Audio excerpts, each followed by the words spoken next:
Hi, I'm Jason Turley with Bleeze Asset Management. I'm the Director of Investor Relations, and wanted to welcome you all to the Fireside chat that we're having with Bleeze Asset Management and AgroNosotros.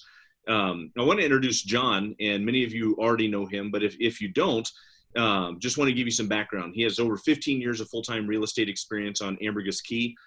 He's already had 1,700 real estate transactions.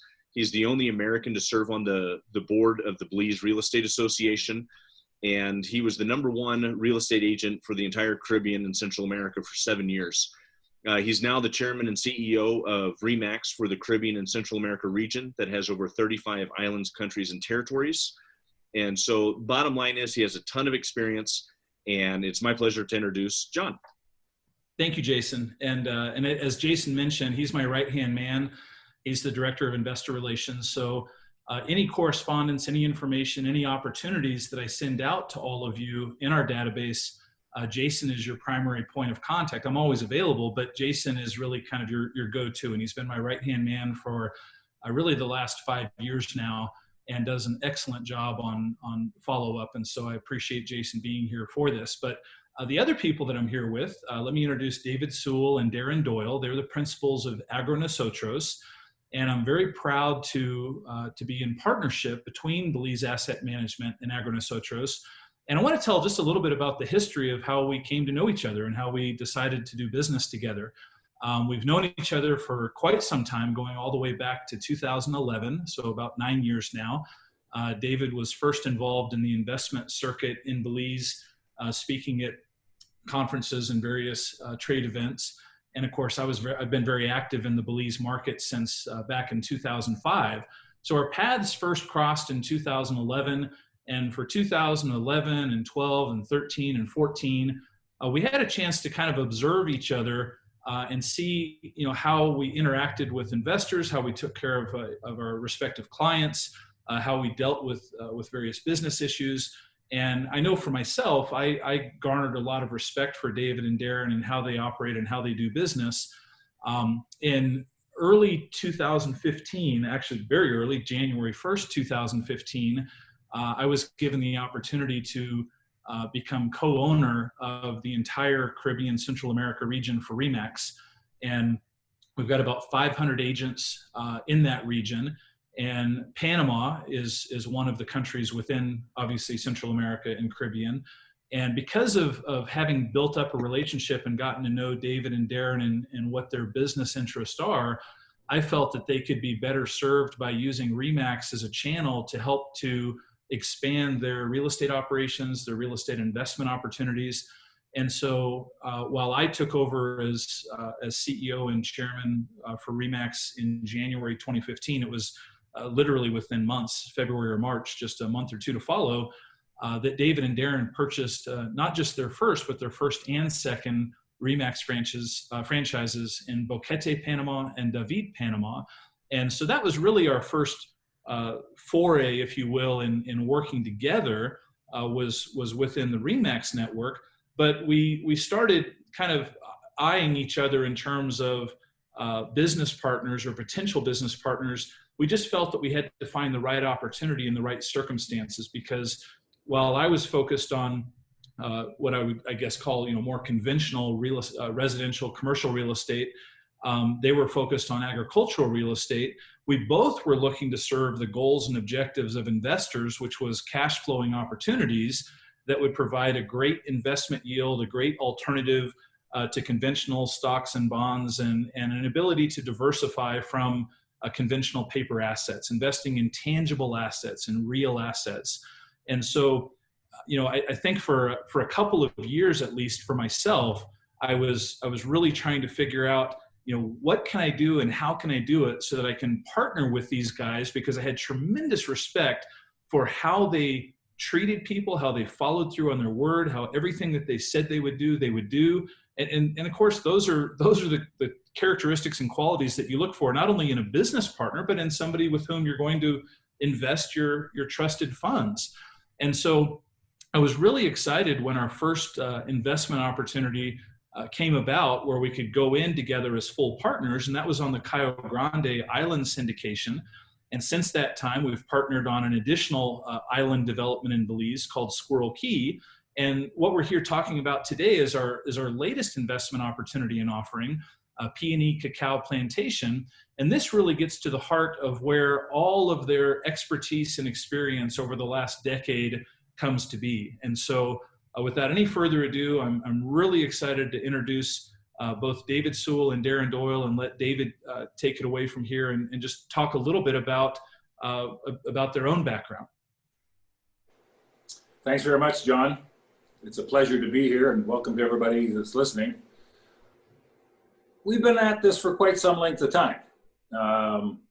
I've got about 30 years experience in the venture capital side of raising money for various small businesses in the United States and Canada, and lately in Panama. I've lived here for 15 years now, so I understand the culture, understand the relationships with people here, and how to do business in Panama.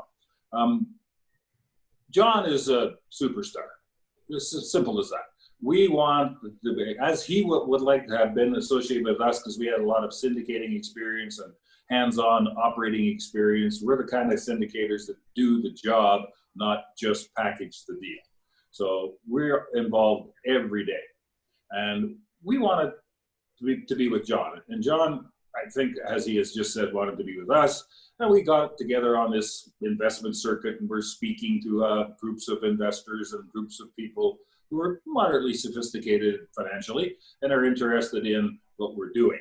And we got to know each other a little bit better, and we were standing at the bar one night, and he said, "Why don't you buy a franchise?" And I said, "I don't know. Why don't I buy a franchise? In fact, why don't I buy 2 franchises?" So I called Darren and said, "What do you think?" And he said, "Yeah, let's go for it." So we got into the Remax game, and we're very pleased that we did. You know, as an aside, the visibility and credibility of that balloon is worth its weight in gold. John being the #1 salesman in the Caribbean area, we had developed coffee farms, and we'd done our business here since 2014. We had a business plan to connect together with another, with a similar operation, but in cacao, in chocolate.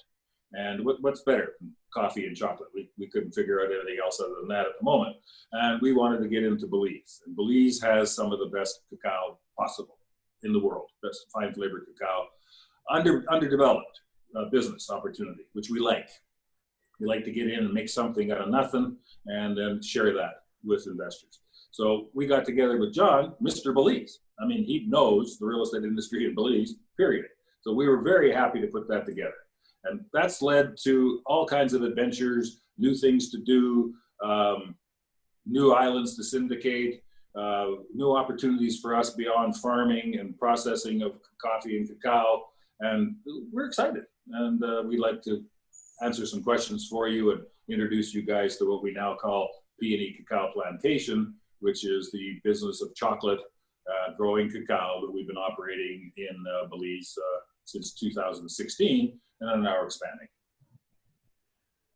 Excellent. And so, and along with David is Darren Doyle, and Darren has got a list of frequently asked questions. I mean, of course, you know, we'd love to be face to face with all of you, either in Belize or in Panama, and on one of our field trips. But right now, with COVID, we're, you know, of course, we're doing this Zoom call and this video recording. But Darren has put together, and he's going to kind of serve as our moderator in terms of frequently asked questions. And we just wanted to have this as a very casual conversation with you. And so, Darren, why don't you take it away and you know, just start with the first question, and then we'll just kind of have a free-flowing conversation and make sure that we can convey the information as best we can.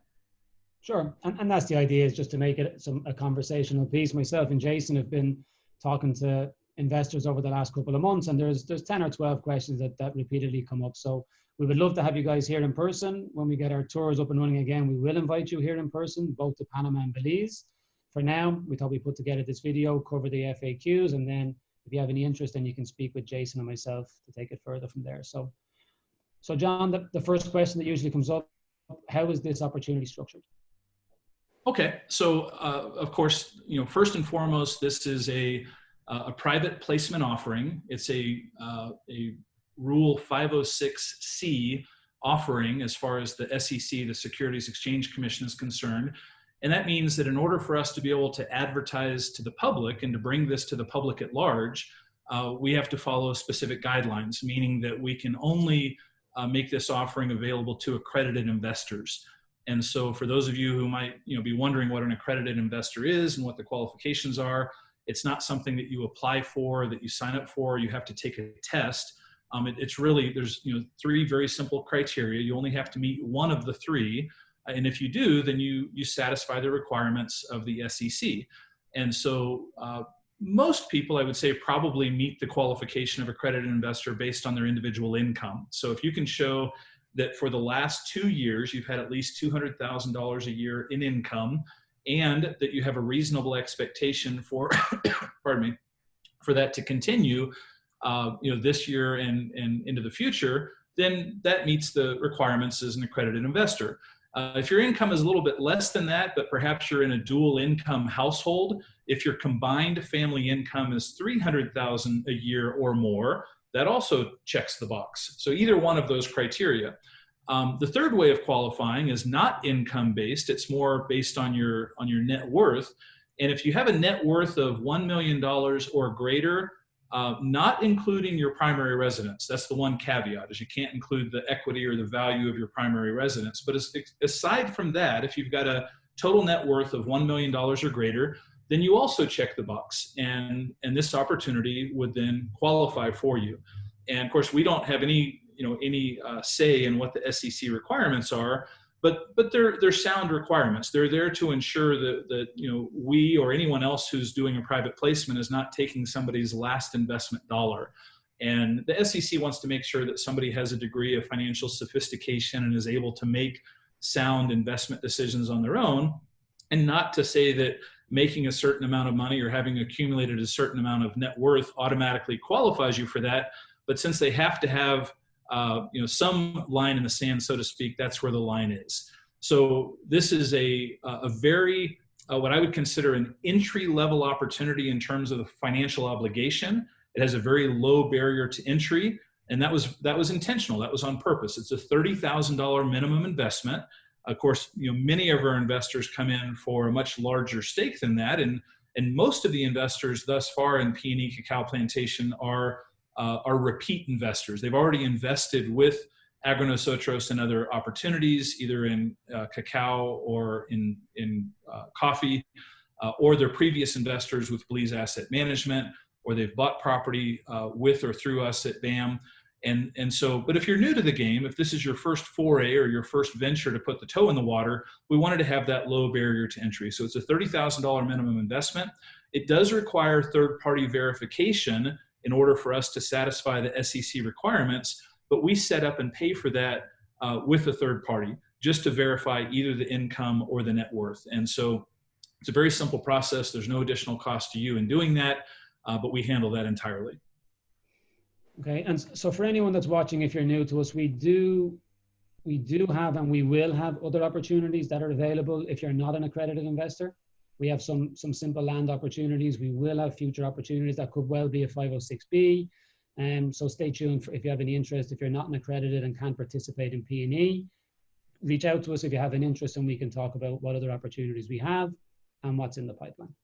Yeah, and before you go on with your next question, Darren, I mentioned Jason in the beginning, and as you when you request documentation about the opportunity, as you look over things, as you have questions, Jason again is going to be your primary point of contact for everyone within Blease Asset Management within our database, and he's well versed in the deal, understands the opportunity backwards and forwards, and he'll be your point of contact to help. And if you have any questions with regard to being an accredited investor or what's involved with the third party verification, Jason's going to be able to help you with all of that.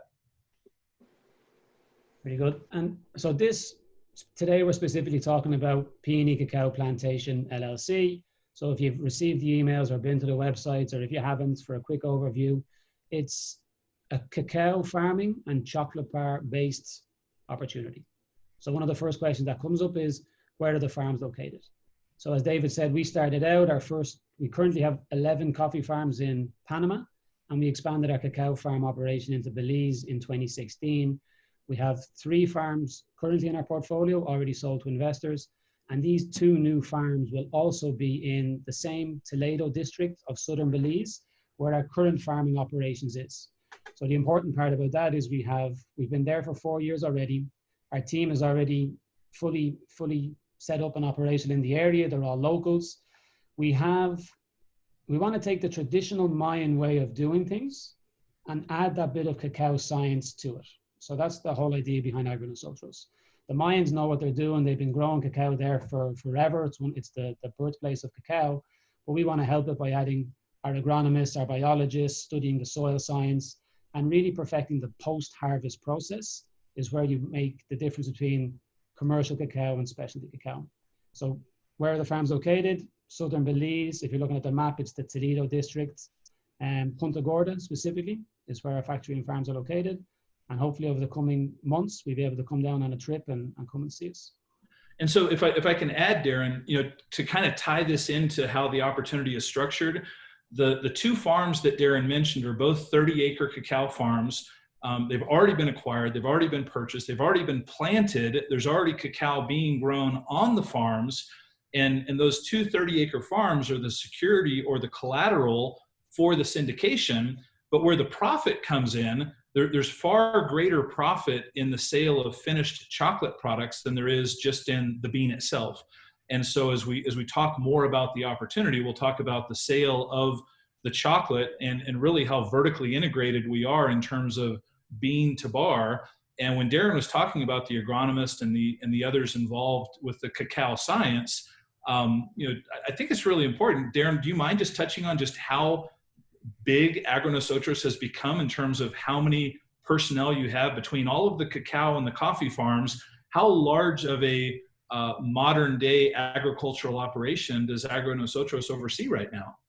So we currently have about 100 team members across the 2 countries. So we've got our main coffee farms and farming operation and executive team are based in Boquete, Panama. I'm based here in Panama City with some of the marketing team. And then we also have our team in Toledo, Belize that are looking after the farming operations. Fantastic. So it's fantastic, and it's interesting managing multiple teams in multiple jurisdictions in 2 different languages. Yeah.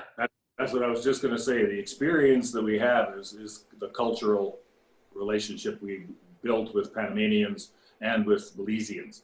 And they're different people, with different cultures and different countries and different currencies and different banks. And we have spent a lot of time in the last 6 years building up that expertise to the tune of 100 team members, everybody focused on coffee and chocolate. And we've learned a lot of things to do and what not to do. The School of Hard Knocks is certainly in place here. We're experienced in what we do, but our flair really is operations. We do what we say we're going to do because we do it. And I have been in the finance business for a long, long time. And I learned a long time ago that investing in a business operation that is being sold to you by a salesman who may or may not be part of the team in a year because he thinks there's a better deal somewhere else or a higher commission or whatever the heck it is different than what we do. You're investing with the team. You're investing with me, with Darren, with John, Jason, and all the other 100 people that are involved. And everybody has the end result to float all the boats. Our motto, our mission, vision, and value statement, our value is everybody wins. And it's important from me at the CEO level of AgroNosotros to make sure that my team and our team together understands that paradigm. And it's important to know that we take into account where we're going to buy the next 2 farms and how we can put that together with our operations team that's already in place. We got 25, 30, 40 people in Belize that are growing cacao, lived there all their lives, understand the culture, know what to do. But when we throw a little bit of agronomy in there, we throw a little biology in there, we throw in the art of cacao science in there, and frankly, we throw in some capital. And the capital is the key to changing things around in this world. And to honk our own horn, we're good at that. Yeah, I think it's so critical. And that's why I really wanted to make sure that that point gets across. This isn't your first rodeo, and you're not investing in a startup. This particular farm is a new venture, but it's a new venture with a group that has a proven track record. And it's really, I mean, I'm going to just call it an unfair advantage to have the leverage and the economies of scale to have the expertise of a team of 100 people operating in both Panama and Belize simultaneously, overseeing and operating so many farms, to add another farm to the mix and to have the systems and the personnel in place already is a hugely unfair advantage over any other cacao farm operation or coffee farm operation for that matter. And I just think it's really important for the investor who's considering this to realize that this isn't your first rodeo. One of the keys when you have a team of 100 people and keeping everybody interested and motivated is we have quite a strong socially sustainable program where a percentage of the profits go to look after the farmers, who are the guys that actually live on the farms. In Panama, they literally live on our farms. In Belize, they live in the villages close by. But when we took over the farms back in 2014, 2015, and we found the people that are doing all the hard work living on a dirt floor in a corrugated iron shack and just in appalling conditions, we thought if we can bring capital to the table and we can make a good return for our investors and we can make a good return for ourselves, then the people that win, the guys that are on the farm every day, in the rain, in the heat, doing the work, they need to have a vested interest. And maybe the first year we rolled it out, they looked at us like, sure, okay, whatever you say. And then as they started seeing the improved housing, they started seeing a check at Christmas as they got to participate. Now when you go onto the farm, they say my farm, they say my coffee, they don't say your farm. And I think that's a huge thing. If you're a passive investor living in Ohio and you own a piece of property in Belize, knowing that the guy that works on the farm day in, day out has an ownership and a vested interest in that farm. Excellent. So one of the things then we touched on, so I often get asked them, who takes care of the processing? So we're farmers, we know how to do all of that. We know how to grow it. The farms are in place, teams are in place. Where is the cacao processed? So with the first, I guess the unfair advantage of this second syndication is all the infrastructure was put in place with the first syndication. So we built what is the largest fermentation and drying depot in Belize. If you look on the websites and look at the videos, you'll be able to see it. There's some pretty impressive video footage there. That's really the key, because farmers in Belize know how to farm. They know how to grow cacao. They just do that. They've always been trying to do it. It's the post-harvest process where they've dropped the ball. The customer in Europe that wants to buy a consistent supply of cacao every year needs to know that it's going to be consistent, that he can rely on the guy, that it's going to be the same profile, the same quality. And that just wasn't possible when you had hundreds of subsistence farmers doing different things every year. So the structure we have in place is when we acquire the beans, we acquire them wet at the farm gate within 12 hours of them being harvested. We then bring the wet beans to our own centrally processed central depot where we can process everything under our own control. So once you bring it all in wet, you can ferment it all and dry it to our specific flavor profiles. And that's where the science comes in. You don't just rub it and say it's dry. We've got special meters to see it's exactly 6.5. And our chocolatier, because we're completely vertically integrated, the chocolatier can influence how he wants the cacao to be. So, and same with a customer. If a customer tells us he wants his cacao processed a specific way, we can do bespoke orders. So in Belize, in Toledo, we have a very impressive fermentation and drying depot that will handle the fermentation and drying of all the cacao that will come off these two farms and all the cacao that will be bought locally in Belize to fulfill the orders, because we're going to need more cacao than will be produced on these two farms. Excellent. And a very little known but fun fact is that the chocolatier, chocolate maker that Darren's talking about, his real name is Armando Choco, C-H-O-C-O.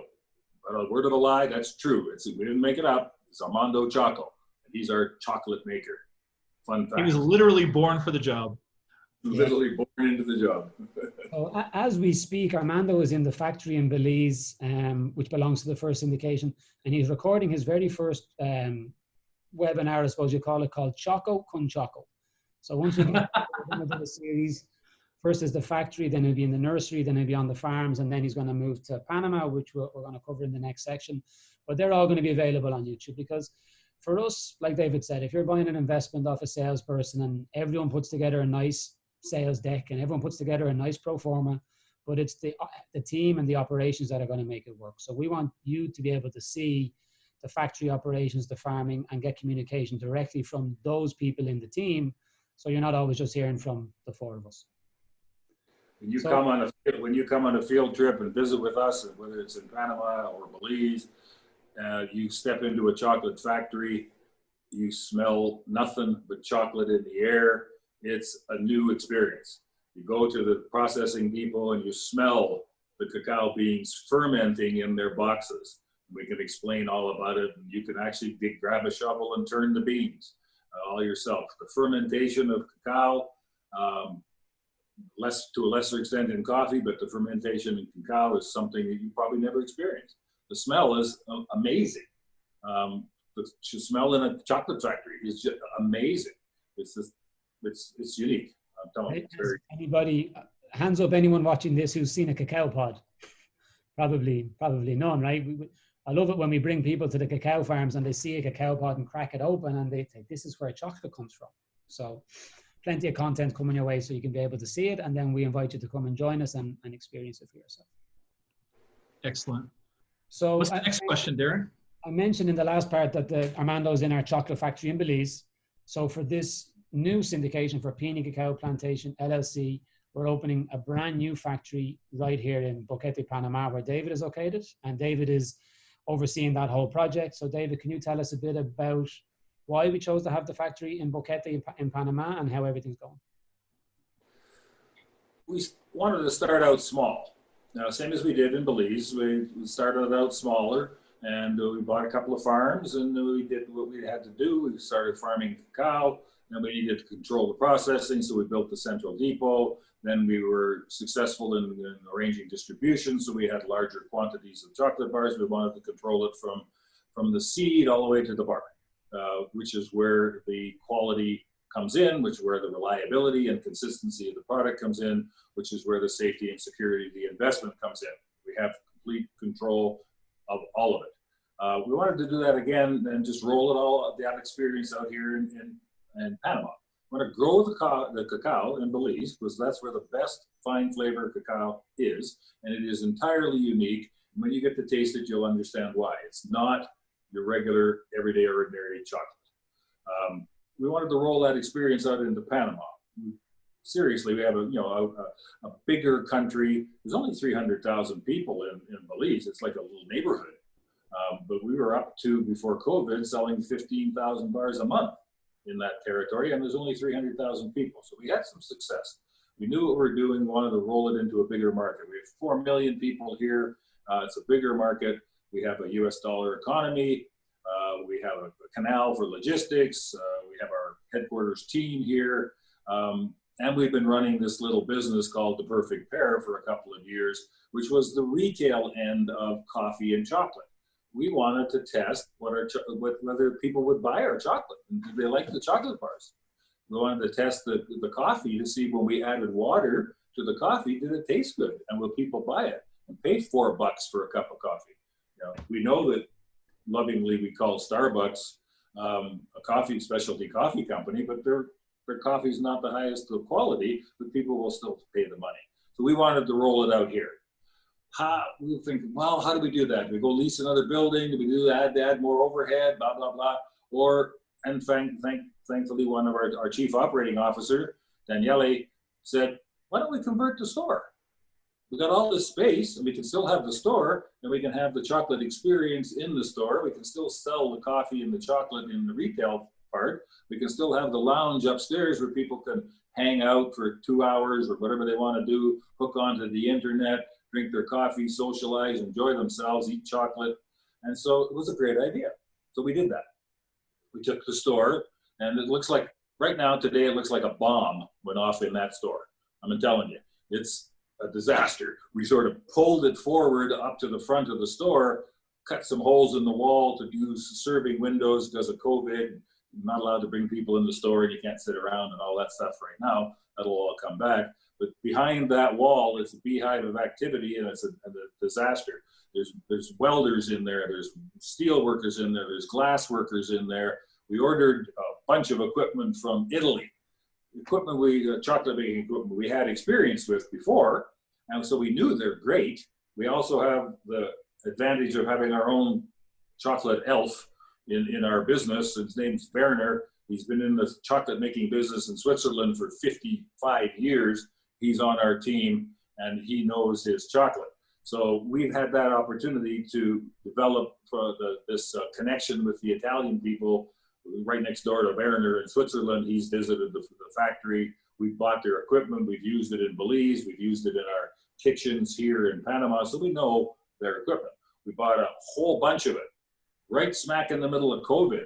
And I'm thinking, how are we ever going to get that from there to here? I mean, Italy was hit hard with COVID. We weren't so bad here, but getting it just there, just the logistics of being able to handle all this stuff is experiential. And pleasantly surprised, Selmy turned right to, they got it done. In 2 weeks, the stuff, there's tons of equipment, was all on the boat. The boat sailed over here. We got the equipment 5 or 6 weeks later, and it went down like a charm. So all that equipment's there, all the conversion of the factory's there. We're downtown Boquete. It's a little place. There's the trading area, maybe 45,000 people, 20,000 in the pueblo of Boquete. Our store is smack dab in the middle of the town, on the main street. So we're looking at what better location could we have? So let's combine the store and the factory. Let's keep our budget low. We've budgeted in the pro forma for a fairly significant number for rent. For example, for the factory, we're going to blow that number out of the water because we converted our building, and it's going to be 20% of what we forecast. Those are the kind of things that happen in investments where you're dealing with the operators. We're way more interested in saving money on rent and having a perfect location than we are in just spending money. So things are going really well in Boquete. We have a contractor that responds to us very well. He needs to be pushed every so often, but that's the culture in these countries. We'll be open before the big deal in Panama, which is called Fiestas Patrias, which is the national month of celebration of independence from virtually everybody, Colombia, Spain, or whoever it was at the time. But they celebrate like mad here on November 3rd, 4th, and 5th, and the 10th, and the 28th. Nobody gets much work done. It's a big party. And we'll be open and ready for everybody with all the coffee, all the chocolate. The factory will be there. The factory tours will be there. The chocolate bars will be tested in the market. People will be buying the chocolate bars, all in advance of when we made the pro forma effective starting next January, I think. David touched on something so key there, and I didn't mean to interrupt, but what he said, and just I want to make sure you understand this, is that there's such a difference investing with the operator. Not just investing with a salesperson who's going to make a fee or a commission, and they're peddling or representing a dozen different deals, none of which they're involved in getting their hands dirty and actually doing the deal and doing the work to make sure that the follow through actually takes place. And that's what is so critical, and that's what I was so excited about as I watched and observed David and Darren for all those years. Is I saw that they were doing the work. They were actually making sure that the commitment, the pro forma, what they told investors was going to happen, it was in fact happening. And David just touched on a perfect example how the pro forma had X amount for rent, but because they're the operator, because they're not just knee deep, they're right up to their eyeballs in doing the deal. They structured the deal in such a way that, as he said, it's going to be about 20% of what the pro forma rent was. That wouldn't happen if you're not investing directly with the operator. And I wanted to make sure that you picked up on that when David mentioned it. Darren, what's the next question you've got? So the next question that comes up, so this is based on, if hopefully you've had a chance to see the pro forma. If not, ask Jason, he'll send it over to you.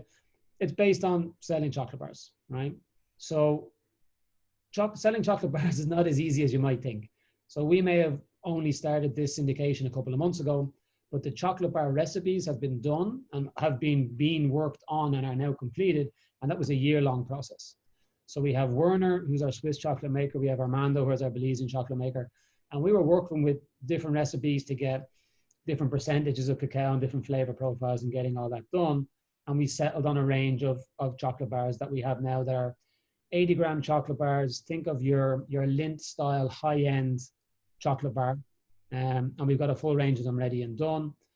The permits are ready. The permits here in Panama took a year to be, for people that think Central America's banana republic, it took us a year to get the permits to be able to sell it on the streets. So if you're coming in now, that's a whole year you've saved. So us getting all the recipe done, the permits done, even the packaging. We spent a good, what, David, 3, 4, 5 months designing the packaging with different third-party designers. And then when you think I had it done, you bring it to the printer and he says, well, if you want to close it, then that's not going to work. And then we had to do it again. So all that is done. The packaging is going to be coming from Colombia. I expect it to leave in the next couple of days. So we're going to have packaging sent to Panama and sent to Belize. So by the time the factory's open, projected bar sales in the pro forma for this opportunity are to begin January 1st, 2021. We will have the factory open, bars available for sale in the country well before that. So getting ahead of schedule is a big thing. You're saving the time. The farms are already planted. The bars are already made. The permits are already in place. The packaging is already done. So Darren, before you go on to talk about what other products might be planned, I wanted to just recap something David said earlier, that this isn't the first foray into retail distribution of chocolate bars. David, would you mind sharing again, how many chocolate bars a month were we up to in sales just in Belize? What was the volume of chocolate bars that we were up to pre-COVID? Just before the end of the year, we had received and then we will thank Chaco from Chaco, Mr. Armando Chaco, for this. He spent a lot of blood, sweat, and tears and time figuring out distributors and distribution. And we fairly quickly captured the airport. And there's 4 or 5 stores in Belize's airport, which is a little tiny airport, but busy, busy, busy. With John can tell you exactly to the decimal point how many people came in last week, but I can't. But there's a whole lot of them. And we sold a lot of chocolate bars to the distributors that own those stores in the airport. And they were testing us out. As I say, we're not a startup. And this is something we've been working on for quite a few years. And it took a while to develop the size, the packaging, what's good for the consumer, what you can afford to sell at the right price wholesale, that the retailer can sell at the right price. Got all that figured out and started to get some orders. But of course, they ordered 50 bars and 100 bars and 200 bars and 500 bars. Then pretty soon, one of the guys was up to 4,000 bars, 5,000 bars in a month. You know, high season was coming. December was there. The place is packed with tourists. The bar is designed for tourists. It's priced for tourists. So we were getting up to 5,000 bars a month. Armando came across a distributor. We tried with 2 or 3 other people with false starts. This is all called business. And we came across a good distributor that had refrigerated delivery. And it's critical. It's hot in Belize. It's 90 degrees and 90%, and chocolate bars don't like that much. You know, so we needed a refrigerated distributor. Turns out they contacted us. They have 600 client stores. And so they wanted to put the bars in the first 100 stores. They placed an order for 10,000 bars. Now, that was a nice surprise. And we, thanks to Armando, ramped up the production that was making the smaller amounts of bars. We were doing 2,000, 3,000, but all of a sudden there's an order and they want it before Christmas. They want it in the stores and they want it now. And it's 10,000. Armando did that, got it done. They were then selling those bars out. January was going on, high season, just about to place an order. And we were at 15,000 bars a month. They were just about to place the next order. And you all know the rest of the story. So that was February 2020, and we're still waiting. They're back at work. Their chocolate salespeople are out there. The demand is picking up again. People are circulating, and it'll be there. So 15,000 bars a month is where we're at, expecting to go to 25,000 bars a month in a little community called Belize of 300,000 people. Yeah, and I think that's what's so key is that's pretty deep penetration in the Belizean market. As small as the Belize market is, the Panama market is so much greater, so much more expansive, so many more people. And again, you know, there's been a lot of work that's gone into creating and establishing distribution channels, and there being a proven track record with it. And so I think that's really important to understand. And Darren, I know you were just about to talk about you know, maybe some other products that are planned. Yeah, and just to piggyback on the bars in Belize, so we had an idea when we wanted to position ourselves in the market, and I think it worked out. So we wanted to have, you didn't want one single point of failure. So if we only had the high-end bar for the tourists that were selling 5,000 bars a month in the airport, that was great. What happens if the airport closes? Well, guess what? It did. So we created what I would refer to as a Snickers, or I think in the US it would be like an O. Henry style grab-and-go bar. So the people in Belize were importing tons and tons and tons of Hershey's and just candy, and it's way overpriced. And in a country that produces some of the best cacao in the world, for the people to be eating candy was just all kinds of wrong. So we created a grab-and-go bar, and we call it the Brook Down, which is a local word in Belize for a party. And that became very, very popular. So that's the bar that's still a very high quality, but a larger bar and more affordable than all the competing bars at the same range. And it's in gas stations and supermarkets and those local places. And that's the bar that has come back in sales. The orders that we're getting now are for the Brook Downs, because the supermarkets are open again and the Belizeans are out shopping, but there's no tourists. So we're going to replicate the same model here. So we're going to have our high-end bar, but we don't want to be just stuck in one section of the market.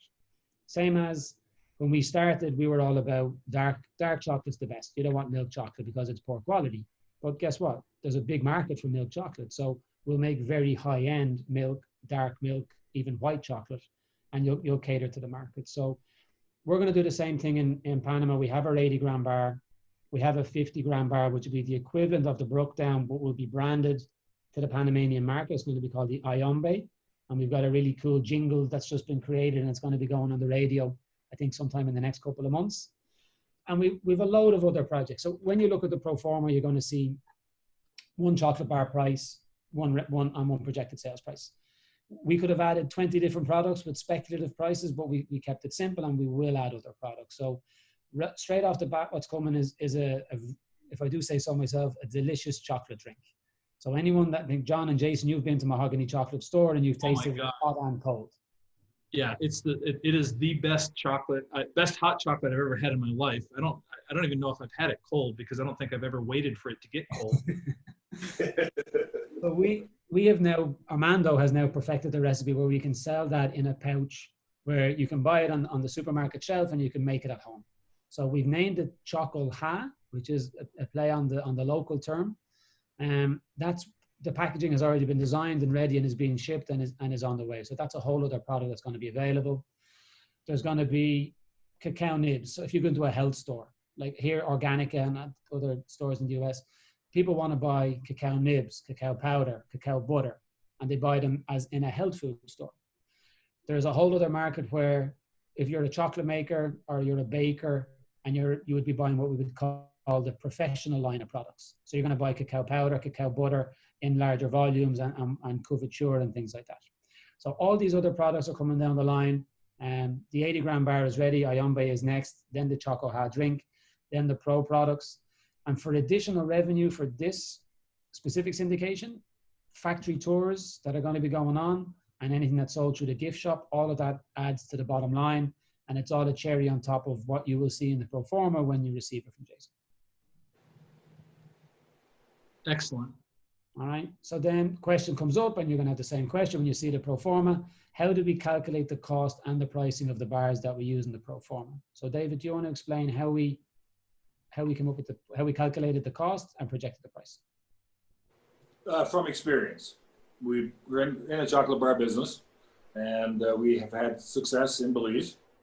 And we are also in the retail coffee and chocolate business in Panama. So we've had success in Panama, bringing in our Belizean cacao, putting our kitchen together in the Perfect Pair store. We had our own kitchen, so everything's made by hand, artisanal, handcrafted product in the store, trained our own chocolate maker in the store. The staff know how to make chocolate, and we wrap it all up in a nice bar, and we branded it the name of the store, put it on the shelf, put a price on it, and then we see how many people buy it. And that's, a good market test. And we moved the price around a little bit here and a little bit there, and we tried different kinds of wrappers, and we tried special bars for the Panama's anniversary for 500 years, and we put those on the shelf at a different price, and they sold in a different rate and a different volume than the others. Package all this together, it's just experience. So we have decided on a number, and it's just a number. It's a accurate number. It's a number that we understand people that are in a distribution business. We know what the margins they need are. They know when they sell it to a retailer, the retailer needs a margin before he puts it on the shelf. Everybody's got to get paid. We understand that system, and we've worked the price back from the market price that we've proven works in our own retail distribution, both in Belize and in stores in Belize and in our factory in Belize, or factory store, our Perfect Pear store. We pretty well know that number, backed it down to the number that's reasonable for the distribution chain to be paid and the retail chain to be paid, so everybody gets happy. The bars aren't ridiculously overpriced or underpriced for the market. There's 2 or 3 different kinds of bars. There's a high-end product bar, largely organized for people that have some money and defined as tourists. And then there's the Ayombe bar and the Bruckdown bar that are for the gente, for the people. You grab them a go, they go in lunch boxes. That's what they're meant for, and they're priced appropriately. So the margins are different in each product, but they're calculated to be the same. So the number we have in the pro forma, like Darren says, is one simple number for wholesale at a cost, and doesn't have 20 different lines of speculative information about how many bags of chocolate we're going to sell in June of next year. We don't know. We're going to sell this number of bars at these wholesale prices, and that's where we're shooting for. The cost, again, is the same thing. We've been doing it for 3 years or 4 years, and we know what the cost is. We make it in Belize, and we have labor costs in Belize that are different than Panama. We make it in Panama in our kitchen in the Perfect Pear. We know whether we're buying cheap milk, which we don't, or buying expensive milk powder from Switzerland, which we do. And we put that Cremo product in all of our products. It's high-end specialty stuff, but not necessarily at the most premium price. The Ayombe bar, the Buckdown bar, isn't at a premium price. It's designed for the people that can afford it. But we didn't scrimp on the ingredients. So we have our fine flavor cacao in there. We have our Cremo Swiss milk powder in there. We have whatever we've designed with Armando and Werner from Switzerland going through hundreds of iterations of different kinds of combinations of ingredients, but sticking with the source. What do we do best? Grow our own cacao, process our own cacao, have consistent quality fermentation and drying. We know what our product is. We don't scrimp on the ingredients. We package it all up, and we know to the hundredths of a penny what it costs, because we've been doing it for a long time now and keeping the data fresh. We know that we say $1.05, it's not going to be any more than that. We have a certain amount of volume that we're basing that $1.05 on, $1.05 for the average cost of goods sold across the product line of the premium bars. But we know that we can do better than that. That's based on a volume of small volume, 15,000, 20,000. We're talking hundreds of thousands of chocolate bars as we expand our territories from Panama and Belize into Panama, and now have 5 million people buying chocolate bars. We know that we can do better on the cost. So we're conservative forecasters. We've got a price that we know we can do at the wholesale level. We've got a cost built in there. The margin's sufficient to provide the internal rate of return we want it to give to the investors and ourselves, and we know we can make those numbers. We're 100% confident that the cost of goods sold will come down as the volume goes up. Yep, good explanation, David. Yeah, and that's an important part. As we scale, that number that you see will obviously come down. So we talked, everyone asked then, so what's the channels to market? If we're moving out of Belize, what's our channel to market specific for Peini? So if it ain't broke, don't fix it, right? So we're replicating the same model. When we got into the airports in Belize and got in with Vega, like David said, we applied the win-win model, right? We didn't approach Vega and try and get the maximum money for ourselves. We said, what do you need and what does your customer, your retailer need as a percentage to make you interested in representing our product? And he told us a number. We reverse engineered and we found the price that worked for us and worked for them and worked for the retailer. And we're doing the exact same here. So we're in conversations with distributors here, supermarkets, high-end stores. In Belize, we have our own website and you can buy online. Actually, the bars that are available in the first indication are now available on Amazon. So if anybody wants to taste one of these bars, they say, in Ireland, we say the proof is in the pudding. So if you want to, if Jason can send you a link, you can go to Amazon, you can buy one of the Belizean bars or Brookdown bars and have it delivered to you in the US and taste it and let us know what you think. So we're going to replicate the same channels. We're going to have our own, we already have our own website here in Panama, and we're going to expand the e-commerce side of it. We have a third-party distribution channel. It's an online sales channel in Panama, and he already has logistics. So we're piggybacking on him because he provides the logistics, the delivery, the support, and the storage. And we gave him a price that made him interested. So we'll replicate the same models. We're going to start here in Panama with the population that we have here, 10 times the population of Belize. Once we prove the concept here and get our factory up and running, get everything in order, we're going to expand internationally. But we're not going to wait until that stage to start the process because it can take a long time to build up that relationship. So we always use our clients. We use the people that have a vested interest. So the client, the person who has our bars available on Amazon is a client of ours. He owns multiple coffee parcels and multiple cacao parcels. Another client who is also invested in us has a history in logistics with a food company in the US, and he's looking to help us get market penetration on the West Coast. Armando is talking to people in the Caribbean, and there's a lot of plans for expansion. So starting the conversations now, so when we have all of our infrastructure in place and prove the concept, that we can expand outside of the borders of Panama. Excellent. Exciting stuff. What's the next question, Darren?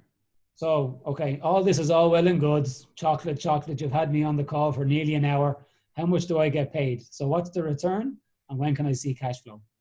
Okay, excellent. So the performance shows that we're basing it on chocolate bar sales starting, first quarter, January of 2021, just around the corner from us.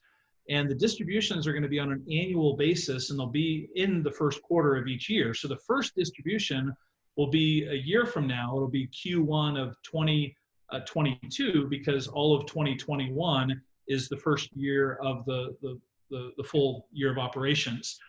So starting in year 2, it'll be an annual distribution on a quarterly or Q1 basis. It's a 70-30 split with 70% to the equity, to the investors. And for those of you familiar with an IRR, internal rate of return, it's right at 15%. So an average annual yield of about 15%, pretty solid investment return, especially with an operator with a proven track record. And so what that translates to is that you're looking at about 8 to 10 years for both the return on your investment as well as the return of your investment at 100%. So 100% return of your initial capital. Again, it might be the 30,000 minimum or whatever increment you come in at. 8 to 10 years on the return of your 30,000, as well as 100% return, a 30% profit on that original investment within the same time frame. So 15% IRR, and of course, when it comes to the distributions, that'll be to the bank account of your choosing. You just simply let us know where you'd like that to be distributed to, and we'll simply wire you your distribution. And a significant point to add to that, gentlemen, is that on the split, there is a split. What a split really means to you as an investor, and what it means to me, is that we're on the same page as you. We have a vested interest in the bottom line going forward forever. And that's our carried interest. That's our raison d'etre. That's our one thing. That's what we want to do. It's not all altruistic, as I tell a lot of people. We're in this as a business. It's a business. We want to participate in the business. We want to participate in the bottom line. It's not cash and carry. We're not commission salesmen. We're not out of the deal. You can't, the 800 number doesn't ring 6 months later. None of that. You're talking to the operators. You come on these field trips and you come and you kick the tires, or we call it kick the trees, because we're in the farming business. But you come, you'll see it. But we're there and we're in it. And that 70-30 split is designed to give you a really good return on investment and to give us a good return on investment too. As I say, it's not all altruism. Yeah, our interests are parallel and aligned. Absolutely. Correct. And the easy part about the financing, the funding, is that it's Bank of America in the United States. Whatever you decide to participate with, you can walk across the street from home and drop a check in the box at the Bank of America branch in front of your house. You can do a domestic wire transfer. It's simple, it's easy, it's B of A. Yeah, and that flows into the next question. So anyone that hasn't turned off the video at this stage is probably interested. So the next question is, how do I fund? How can I participate? And how do I fund? So how do I fund? You've already addressed. So it can be Bank of America, but you can also use any form of self-directed IRA account, EQRP, it's 401k, check, whatever works, and local domestic banking, and the same for the distribution. So it's easier. For the last 6 years, we've always dealt with international wire transfers, and now we're Bank of America for our US clients. It just makes it that much easier. So if you're a patient investor, which is long-term agricultural investing secured by land with a product like a chocolate bar that who doesn't like chocolate, it's a nice combination, but it's a patient investment. It's not a get-rich-quick scheme. It's not overnight. It takes time. It makes you take time to grow things. Markets take time to develop. Things happen like COVID, et cetera, et cetera. So it's a long-term patient investor kind of investment, and patient money is the best place to put it, to take it as your source. So as Darren said, IRA money, self-directed IRAs, 401ks, CQRPs, RRSPs in Canada, if you're listening from Canada, et cetera. Patient. Yeah, it's a really good fit. I've heard that from so many clients, that patient investment for patient money. And a lot of people are only realizing that they can access their IRA funds and use it for different investments other than the stock market. And Jason, for anyone that's listening to this, can help you. If you have an IRA that's not eligible and you want to convert it to a self-directed IRA or an EQRP, Jason can introduce you to the right people. Damien Lupos can look after the EQRP, or if you want to do a self-directed IRA, just ask Jason. He'll make the introduction and he'll walk you through every step. Excellent. Yeah. Very good. John, big question that always comes from anyone that's inside the US. Everyone asks about taxes. So how do taxes fit into all this? Sure. So the first thing to know is that you're not going to get a K-1 or a 1099 or any specific documentation on an annual basis, because this is not a U.S. entity. The business is outside of the U.S. It's not a U.S. entity. Doesn't mean that you don't have tax reporting obligations, but those are going to be on a personal level. You're responsible for your own tax reporting and payment of taxes. And how that fits in with your own tax planning is a conversation for you to have with your own tax consultant or financial advisor in the U.S. if you're a U.S. citizen. But I think the important thing here to understand is you don't have any additional tax obligations. There's no capital gains tax in Panama. There's no capital gains tax in Belize. You don't have any additional taxation as a result of owning these membership units in the syndication, in the investment itself. So when it comes to the distributions, the profit that you receive, you do have to declare that and make your necessary tax reporting, but that's going to be done on an individual basis, and you're responsible for that for yourself. Okay, nice and clear. So then next steps, right? People have read it, they love it, they want to come and kick the trees, they want to drink the coffee, they want to eat the chocolate. So Jason, do you want to tell everyone about the field trips that you have been doing in Belize and are going to expand on, which will now also include Panama?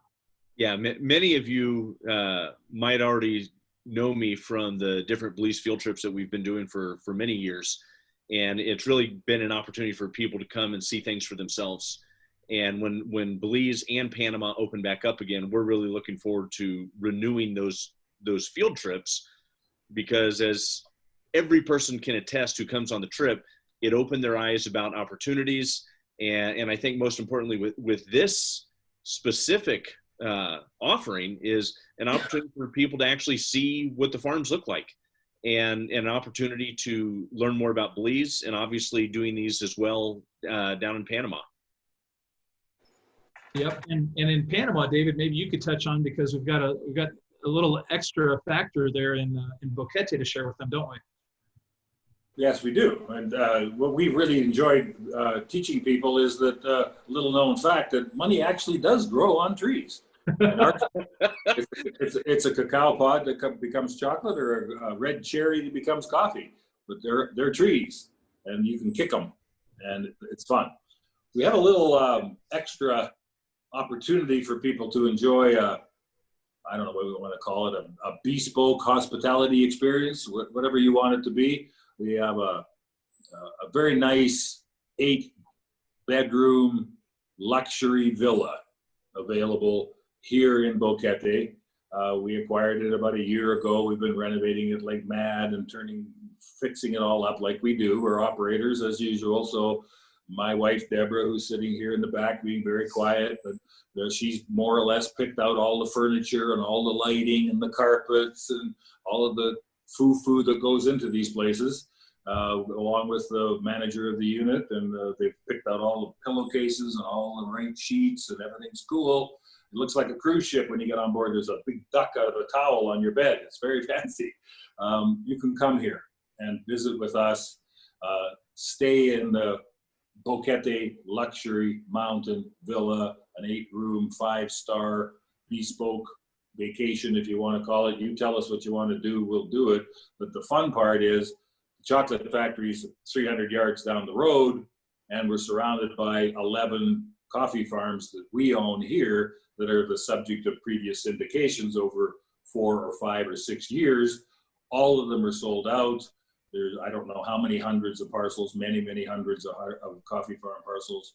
We've done 5 distributions, or are doing our 5th distribution for the investors that have invested in coffee with us since 2015, et cetera, et cetera. So this is just another addition. It makes the field trip so much more fun when you can come home, put your feet up, go to the spa, have a nice massage, pick up a glass of whatever you like in a crystal cup.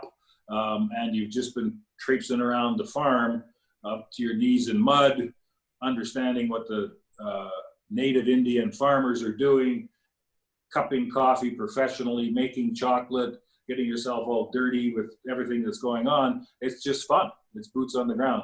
But boy, it doesn't hurt to come back to some nice Hilton quality sheets when you get back to the luxury mountain villa. We love it. Excellent. Thanks, David. And that I'm all out. We're at the hour mark. We've covered all the main points. So I think that's it from me. I have any more questions? So I guess I'll just say thanks to everyone. We've been really excited. We've been involved in this partnership for many, many years, but haven't really taken the time to just kind of explain the background of how we came together, what we value and respect about each other, and why we love working together. And I personally feel life's too short to do business with people that you don't love, cherish, and want to spend every day with. And Darren and David, and of course my brother Jason, are people who I highly value and respect, and I couldn't be happier to have as business partners. I think what we've got here is pretty phenomenal. It's a great way to diversify outside of the United States. It's a great way to diversify out of traditional paper assets, stocks and bonds. I think many of you would agree there is literally no correlation between what is currently happening in the economy and what is happening with the Dow Jones Industrial Average or the NASDAQ or any of the other exchanges. And so to be able to invest in something that's real, that's tangible, that you can kick the trees, as David said, that you can understand the business model and understand that, that something like chocolate is for many people, it is a necessity. It's a part of their daily lives. And, to be able to invest and have what I would consider a ground floor opportunity, but not with a startup operation, with a company that has a proven track record, that already owns and operates 17 existing farms in Panama and Belize, and is able to take all those years of experience and expertise and the School of Hard Knocks, from which we've all earned PhDs, and to be able to take that and have the unfair advantage of leveraging that team of over 100 into this new business venture. You're really coming in at the 11th hour. The farms are purchased, they're planted, they're growing cacao. Sales are literally starting within months. And, maybe Darren, just touch on where we are in terms of how much space remains in the offering. And of course, we anticipate that we'll have other offerings that we can share with you. But for people that are ready to take the next step and want to fund, how much room do we have left in the syndication? We've funded, coming up on, it's a $3 million raise. We've funded about 700,000 or 800,000 with another 200,000 or 300,000 pending. So we're about a third of the way through, having launched a couple of months ago, mid-COVID. First couple of months through COVID, people were sitting on their hands and watching how the stock market was doing crazy things, and people have come back. People are coming back now and they're looking. So I imagine we'll probably sell it out by the end of the year. Yeah. So don't hesitate, don't delay, but certainly reach out to us. We're here for you. We'll answer your questions. And We look forward not only to you being a participant in Peini Cacao Plantation LLC, but also to seeing you boots on the ground and being able to host you on one of our field trips and take you to the farms and see exactly what you're a part of, and to be able to say that, you know, these are my chocolate bars. You know, this is part of what I have as an investment portfolio. It's not only cool, it's delicious. Yeah, so how cool is that? I've got clients that have said that. They say, I can't wait till Christmas or Thanksgiving comes and I can go onto Amazon or go onto wherever the e-commerce is, order a load of coffee and chocolate from my farms and have them delivered to all my family and help the farmers while I'm doing it and make a return. Sounds pretty good. Doug. All right, Very then, good. Well, thanks so much. on that note, Thank you very much, everybody, and thank you to the team. Darren, Jason, John, we love you. Love you guys. Love you Take too. care. Until next Take time. care. ciao. Right.